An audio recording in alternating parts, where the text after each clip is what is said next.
5 गरीब बहुओं का विदेश में अमीर ससुराल।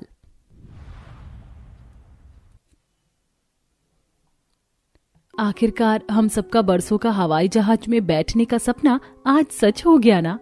इच्छा, मुझको तो ऐसा लग रहा है जैसे हम खुली आंखों से कोई ख्वाब देख रहे हैं। हम पांचों के पति कहाँ चले गए? पांचों दुल्हनें इधर उधर नजर दौड़ाती हैं, तभी एयर होस्टेस सर्विसेज देने आती है।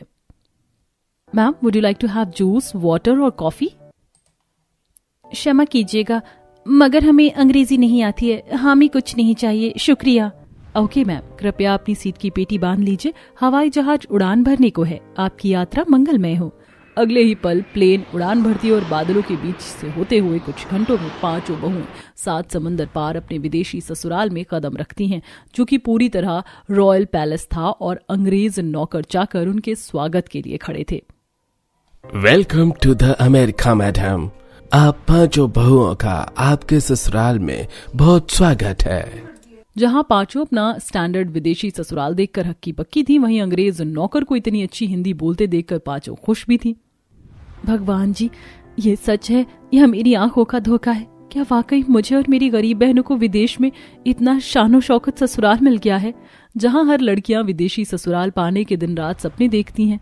आखिरकार क्यों इच्छा विदेश में ससुराल पाकर भी वह सवरी तकदीर को स्वीकार नहीं कर पा रही है? आइए देखते हैं। अजी, और कितने फूल सजाओगे? बस काफी हैं इतने। तुम तो सजावट में ऐसे लगे हो जैसे आज ही बेटियों का ब्याह है। वो दिन भी दूर नहीं गंगा, आज पांचों की सगाई हो रही है। जल्दी पांचों की एक साथ डोली भी उठ जाएगी। इतने में निरंजना अपने पांचों लड़कों के साथ थोड़े फल मिठाई लेके आ जाती है। नमस्ते शंकर भाई साहब। आइए आइए समधन जी, स्वागत है। गंगा, जाओ पांचों बेटियों को ले आओ। अगले पल शंकर की पांचों गरीब बेटी इच्छा, अनीता, योगिता, किरण, स्वरा सर झुकाए हुए आकर बैठती हैं। समधी जी, सगाई शुरू करते हैं। जी जी समधन जी। गंगा, मंगनी की अंगूठी ले आओ। गंगा अंगूठी लाकर पांचों बेटी को देती है। जैसे ही पांचों अंगूठी पहनाने लगती हैं तो निरंजना आपत्ति जताकर बोलती है, ठहरो जरा समधी जी, आपने सगाई की अंगूठी कितनी हल्की बनवाई है, जबकि मैंने आपको साफ साफ कहा था कि सगाई की अंगूठी 24 कैरेट की होनी चाहिए और हर एक अंगूठी 1 तोले की भारी होनी चाहिए थी। समधन जी, अगर एक बेटी होती तो 1 तोले की अंगूठी बनवा भी लेता, मगर 5 बेटियां हैं। ये अंगूठी भी धर्म पत्नी के गहने तोड़कर बड़े जतन से बनाई है। समधन जी, छोटा मुंह बड़ी बात, मगर अंगूठी भारी है या हल्की उससे क्या फर्क पड़ता है? मंगनी तो करनी है। क्षमा कीजिएगा, मगर मुझे आप लोगों से अब कोई रिश्ता नहीं जोड़ना। अरे तुम जैसे गरीब गलीच लोग सगाई की अंगूठी ढंग की बनवा नहीं पाए, वो दहेज क्या देंगे? निरंजना रिश्ता तोड़कर चली जाती है। शंकर पांचों बेटियों की सूरत को एक टक निहारता है और फूट फूट कर रोने लगता है। गंगा, एक बार फिर लड़के वाले लक्ष्मी जैसी बेटियों को ठुकरा कर चले गए। पिताजी मत रोइए, हम पांचों आपके लिए बोझ बन गई है ना। अरे नहीं लाड़ो, ऐसा नहीं कहते हैं बेटी। बेटी तो विधाता का दिया हुआ वरदान है। अब चुप हो जाओ। अच्छा, मैं फूल बेचने जा रहा हूँ। बूढ़ा शंकर टूटा हुआ मन लेकर फूलों की टोकरी उठाकर मंदिर की सीढ़ी पर आकर बेचने लगता है। तभी एक चमचमाती कार मंदिर की चौखट पर आती है, जिसमें से सोने के जेवर में लदी कथा रघुवंशी नाम की एक एनआरआई औरत उतरती है, जिसे देखकर गांव की महिलाएं आपस में चर्चा करने लगती हैं। अरे कौशल्या बहन, देखो तो इस औरत के तन पर कितने गहने लदे। इतने तो सुनार की दुकान पर भी नहीं होंगे अभी। अरे सुना है अपने 5 लड़के के लिए संस्कारी भारतीय बहुएं ढूंढने आई है। मैं तो बस सोच रही हूँ कि किसी भी तरह मेरी बेटी का रिश्ता लग जाए तो मेरी बेटी विदेश में ठाठ से रहेगी। दोनों औरतों की बातचीत शंकर सुनता है और उसके भी दिल में अपनी गरीब लड़कियों के लिए हसरत उठती है। अगर ये मेरी बेटियों को अपनी बहू बना ले तो उनका भाग्य खुल जाएगा, मगर मुझ गरीब बाप के लिए ऐसी इच्छा रखना व्यर्थ है। विदेश में रहने वाली मेरी गरीब देहात में रहने वाली बच्चियों से नाता क्यों जोड़ेंगे? कथा शंकर के सारे फूल खरीद लेती है, मगर अगले दिन शंकर की तबीयत बिगड़ने के चलते पांचों बेटियां उसकी जगह मंदिर में फूल बेचने आती हैं। उनकी सादगी देखकर कथा मोहित हो जाती है। सुनो बेटी, ये सारे फूल तौल दो और ये लो पैसे। माँ जी, आपने ज्यादा पैसे दे दिए हैं, ये सारे फूल केवल 500 के हैं। योगिता 500 रुपए लौटाकर चली जाती है। जितनी खूबसूरत है उतनी खुददार और ईमानदार हैं ये पांचों। कथा अगले ही दिन शंकर के घर रिश्ता मांगने आ जाती है। भाई साहब, मैंने तो कब का इन पांचों को अपने बेटों के लिए चुन लिया है, बस आपकी रजामंदी चाहिए। कथा जी, किन शब्दों में मैं आभार व्यक्त करूं आपका। मेरी बेटियां 7 समंदर पार विदेश के ससुराल में ब्याह कर जाएंगी। अरे उनका तो भाग्य संवर गया। कथा रघुवंशी पांचों की थाली भरकर पैसे सोना शगुन में देती है और बहुत जल्द शादी रचाकर पांचों की विदाई होती है, जहां प्राइवेट जेट में बैठकर पांचों अपने विदेश ससुराल आती हैं। तभी कथा रघुवंशी सारे नौकरों को आदेश देती है, okay Robin, Peter, now the time through the flowers to my daughter in laws. Sure madam.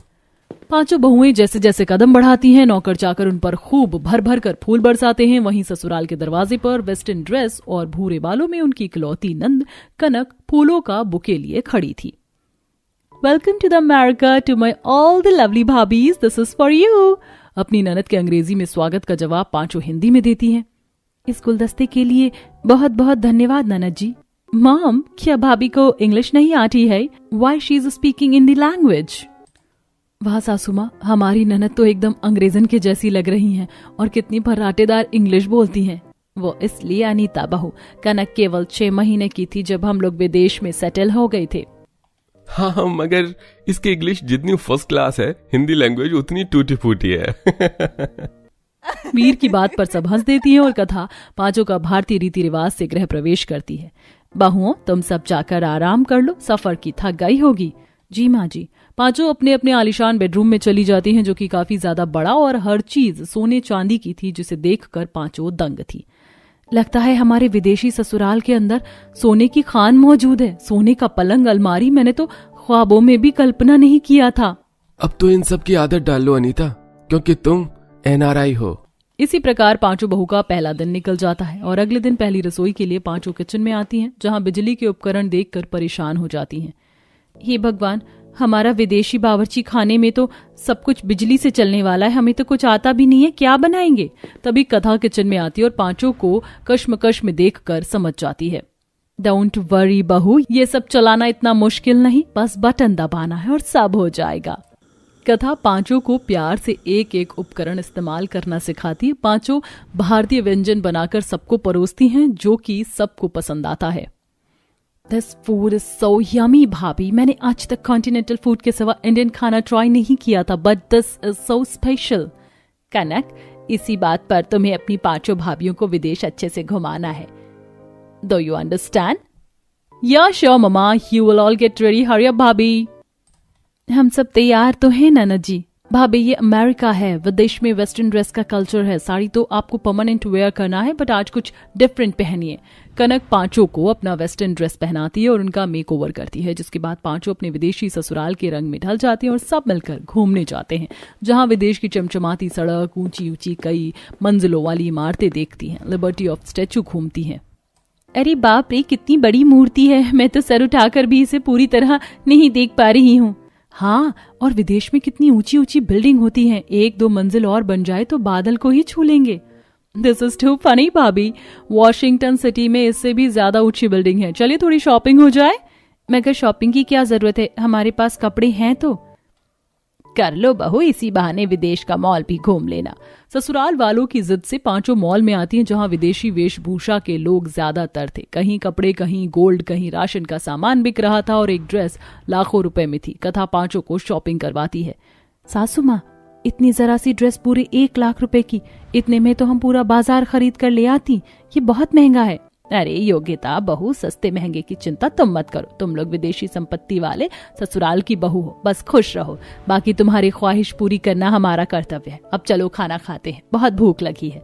आखिर में सब लोग एक बहुत एक्सपेंसिव होटल में आते हैं और साथ में खाना खाते हैं, जहां पांचों को छुरी कांटे से खाने में दुविधा आती है, मगर फिर किसी तरह पांचों सबकी देखा देखी खाने लगती हैं और इसी तरह से पांचों अपने विदेशी ससुराल के रंग में ढल जाती हैं। अरे बहुओं सुनो, आज तुम्हारी बुआ सास और दादिया सास आ रही हैं, तो जरा अच्छा सा खाना बना लेना और हाँ, उनके नाश्ते के लिए भी पकवान तैयार रखना। माँ जी, वो दोनों कब तक यहाँ पर रुकेंगी? अभी आने तो दो, पहले ही बता दूं कि कब तक रुकेंगी, और उनका ही घर है, रुक जाएंगी जब तक भी रुकेंगी। माँ जी, मैं तो बस ऐसे ही पूछ रही थी, आप तो नाराज हो गई। बात ही इतनी अच्छी की है तूने, अब जा भी। माँ जी, वो मुझे ना एक और बात बोलनी थी। अब दादी सास और बुआ सास जी आ रही हैं तो हमें घर भी साफ करना होगा।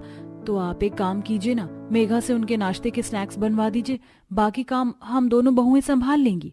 क्या बोली तू वर्षा, मेघा से बनवाऊं मैं उनके नाश्ते का सामान? अरे बेशर्म, किस घर की बेटी को देखा है तूने चूल्हा चौका करते हुए? बहुओं के जिम्मे ही होता है चूल्हा चौका, समझ आया? अब जा और मिलकर काम कर अपनी जेठानी के साथ। शांति के बोलने पर वर्षा अपनी जेठानी के पास आ गई और वो दोनों अपनी दादी सास और बुआ सास के घर जाने की तैयारी में लग गई। ये कहानी है शांति के परिवार की, जिसमें सभी की सोच पुरातन थी। उनके घर वालों का मानना था कि चूल्हा चौका बस बहुओं की ही जिम्मेदारी है। शांति की 2 बहुएं थीं, जिनमें बड़ी बहू 4 महीने की गर्भवती थी। सुधा भाभी, ये लोग अजीब ही हैं। कब इनकी सोच बदलेगी कि बहू चूल्हा चौका करने के लिए नहीं है? अब देखो, घर में मेहमान आने वाले हैं, लेकिन सब कुछ हमें ही करना पड़ेगा। वर्षा, अब गुस्सा करने से क्या होगा? इस वक्त हमारा एक एक मिनट कीमती है। चलो जल्दी जल्दी से काम में लगते हैं। भाभी, आपके अंदर काम करने की कितनी हिम्मत भरी हुई है। आप 4 महीने की गर्भवती हो, लेकिन फिर भी आप कितनी मेहनत करती हो। वर्षा ऐसे बोलकर सुधा के साथ काम में लग गई। दोनों देवरानी जेठानी ने मिलकर पहले मेहमानों के लिए नाश्ते में स्नैक्स बनाए और उसके बाद उन दोनों ने सफाई करके खाना बना दिया। कुछ देर के बाद ही दादी सास और बुआ सास जी उनके घर आ गईं। अरे कहाँ हो बच्चों? आइए आइए दादी सास जी, बुआ जी आप भी आइए, स्वागत है। लाइए सामान मुझे दे दीजिए। नहीं बहू, ये भारी भरकम सामान मत उठा, तू तो पहले ही गर्भवती है, हम ये ले जाएंगे। सुधा ने बुआ जी के बोलने पर सामान नहीं लिया और सभी घर में आ गए। घर में आने के बाद बहुओं ने उन सभी को नाश्ता करवाया और फिर खाने वगैरह का भी अच्छे से संभाला। ऐसे ही एक दिन बीत गया और फिर अगले दिन। बहुओं, मेरा ना वजन सा बढ़ रहा है, तो मेरी बेटी ने मुझे मना किया सुबह के वक्त भारी नाश्ता करने को। मेरे लिए तो तुम बस पोहे बना देना। और मेरी तो पता नहीं अब और कब तक की जिंदगी, इसलिए मैं जो मन करता है वो खाती हूँ। बहुओं, आज तुम मुझे अपने हाथों के छोले भटूरे खिलाना। जी ठीक है। दोनों बहुएं सभी से खाने की फरमाइशें लेकर रसोई में आ गईं और चूल्हा चौका ही करने में लग गईं। भाभी, बुआ सास और दादी सास जी के लिए नाश्ता तो मैं बना दूंगी, आप एक काम करो, आप घर वालों का नाश्ता बना दो। सभी चाय वगैरह ही लेना पसंद करते हैं, तो आपके लिए आसानी हो जाएगी। ठीक है। ऐसे ही मिलकर दोनों बहुओं ने साथ में काम किया। सुधा और वर्षा ऐसे ही मिलकर काम किया करती थी। सभी को उनका मनपसंद नाश्ता करवाने के बाद दोनों बहुओं ने मिलकर सफाई की और जब वो कुछ देर को दम लेने के लिए बैठी, उसी वक्त क्या नींद आई है। भाभी, भूख लगी है, मुझे नाश्ता दो। तुमने अभी तक नाश्ता नहीं किया है क्या मेघा? लेकिन हमने तो अभी कुछ देर पहले ही सभी को नाश्ता करवाया है। नहीं, मैंने नाश्ता नहीं किया। मेघा प्लीज तुम ही नाश्ता बना लो ना, हम दोनों काफी थक गए हैं। क्या कहा आपने? मैं नाश्ता बनाऊं? मेघा के इतना बोलने पर सभी तरफ घर में शांति सी हो गई और फिर दादी सास, बुआ सास, सासू माँ और मेघा दोनों बहुओं से एक ही स्वर में बोली, बहुओं के जिम्मे ही होता है चूल्हा चौका करना। वर्षा बहू और सुधा बहू बड़े बूढ़े कह गए हैं कि मायके में बेटी चूल्हे के पास न आवे और ससुराल में उसी के जिम्मे ये लिखा जावे। कुछ समझ आया? इसका मतलब है कि चूल्हा चौका तो बहू ही करेगी। कुछ समझ आया? तुम दोनों की ही जिम्मेदारी है चूल्हा चौका करने की। अब जाओ दोनों की दोनों और मेरी शहजादी को नाश्ता बना कर दो। शांति की बात सुनकर फिर दोनों बहुएं कुछ नहीं बोली और सुधा और वर्षा ने मिलकर मेघा को नाश्ता बना कर दिया। ऐसे ही एक दिन और। लीजिए माँ जी, ये सब्जी भी रख लीजिए। बहू देख जरा, ये सब्जी तो तूने अच्छा किया जो गरम कर दी। अब जरा इस दाल को भी थोड़ी सी गरम करके ले आ, बिल्कुल ठंडी हो गई है। और हाँ बहू, एक और बात, रसोई में मेघा गई है पानी लेने के लिए, तो उससे गरम करने को मत बोल देना, खुद ही करके लाना। जानती हूँ, उससे नहीं कहूंगी, क्योंकि बहुओं के ही जिम्मे होता है चूल्हा चौका करना। बेचारी दोनों बहुओं ने तो अब इस मंत्र को रट सा लिया था, क्योंकि हर रोज उनसे यही जो करवाया जाता था। ऐसे ही एक हफ्ता और गुजरा और आज दादी सास और बुआ सास जी घर से जा चुकी थी। दोनों बहुओं को उनकी मौजूदगी में मेहनत दोगुनी करनी पड़ी थी, जिसकी वजह से उन दोनों की ही तबीयत ढीली सी हो गई थी। वर्षा, जानती हो अभी कुछ दिनों से मेरे पेट में बड़ी जोरों जोरों से मरोड़े उठती हैं और बहुत दर्द होता है, न जाने क्यों। ऐसा क्या भाभी? तो आपने ये पहले क्यों नहीं बताया? आप 4 महीने से प्रेग्नेंट हो और आपसे दुनिया भर का काम करवाया जाता है, आपको चेकअप करवाना चाहिए था ना। सोच तो रही थी, लेकिन उस चूल्हे चौके से फुर्सत मिलती तभी तो कोई दूसरा काम हो पाता। अब बुआ जी और दादी जी चली गई हैं, तो सोच रही हूँ कि अब चेकअप करवा कर आऊंगी। आप लापरवाही मत करो भाभी, जल्दी ही चली जाना। एक तो हमारी वो इतनी बड़ी ननद किसी काम की नहीं है, बस सारा दिन इधर उधर बैठकर वक्त खराब करना आता है, लेकिन मजाल नहीं कि जो लाइटर को वो हाथ भी लगा दे। चलो ज्यादा गुस्सा मत करो वर्षा, जब इस घर के रिवाज ही ऐसे हैं तो क्या कर सकते हैं। आह आह भाभी, भाभी क्या हो गया? माँ, मेघा, कोई तो आओ। सुधा के पेट में अचानक ही बहुत ज्यादा मरोड़ें उठी और उसके पेट में बहुत तेज दर्द होने लगा। वर्षा की आवाज सुनकर सभी जल्दी से रसोई में आए और डॉक्टर को बुलाया गया। डॉक्टर साहब, क्या हुआ मेरी बहू को? देखिए शांति जी, आपने अपनी बहू का प्रेगनेंसी के दौरान शायद जरा सा भी ख्याल नहीं रखा, जिसका परिणाम ये सामने आया है कि आपकी बहू का 4 महीने का बच्चा पेट में ही मर गया है। अब हमें ऑपरेशन करके उसे बाहर निकालना होगा, नहीं तो इससे मां की जान भी जा सकती है। मैंने एम्बुलेंस बुलवा ली है। डॉक्टर की बात सुनकर शांति बिल्कुल शांत से ही खड़ी रह गई। उसे उम्मीद नहीं थी कि ऐसा कुछ हो जाएगा। जल्दी से एम्बुलेंस को लाया गया और सभी हॉस्पिटल पहुंच गए। हे भगवान, ये क्या हो गया? मेरे घर का वारिस तो अभी दुनिया में नहीं आया था। भगवान, तूने उसे कोख में से क्यों उठा लिया? माँ जी, ये सब आपकी लापरवाही का नतीजा है। आपका जो ये मंत्र था ना कि बहू के ही जिम्मे होता है चूल्हा चौका करना, इस मंत्र ने आपके इकलौते वारिस को दुनिया से उठा लिया। क्यों? इसमें मैंने क्या गलत कह दिया? प्रेगनेंसी के दौरान माँ जी चूल्हा चौका अगर बहू ना ही करे तो ज्यादा शायद अच्छा होगा, लेकिन आपने एक भी दिन इस सबसे खाली नहीं जाने दिया। अब देखिए, मर गया ना उनका बच्चा। वर्षा की बात सुनकर शांति बस शांत से ही रह गई। अपनी गलती का एहसास तो अब उसे हो रहा था। किसी तरह सुधा को संभालकर और समझाकर घर लाया गया और फिर कुछ दिनों के बाद। गुड मॉर्निंग माँ, भाभी। माँ, मैं नाश्ता बनाने जा रही हूँ अपना। ठीक है, बना ले, और वो मैंने फ्रिज में से ना कल की सब्जी भी निकाल दी थी, अगर मन हो तो वो खा लेना। ठीक है।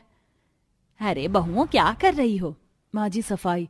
अच्छा, वो मैं पूछ रही थी कि तुम्हें चाय तो नहीं पीनी है? मेघा बना रही है तो बता दो, हाथों हाथ बन जाएगी। नहीं माँ जी। शांति अब बदल गई थी। इस घटना ने उसका दिमाग बदल दिया था और ये तो आपने देख ही लिया होगा। अब सिर्फ बहुएं ही नहीं, घर का कोई भी सदस्य चूल्हा चौका कर लेता था और अब सब कुछ ठीक हो चुका था।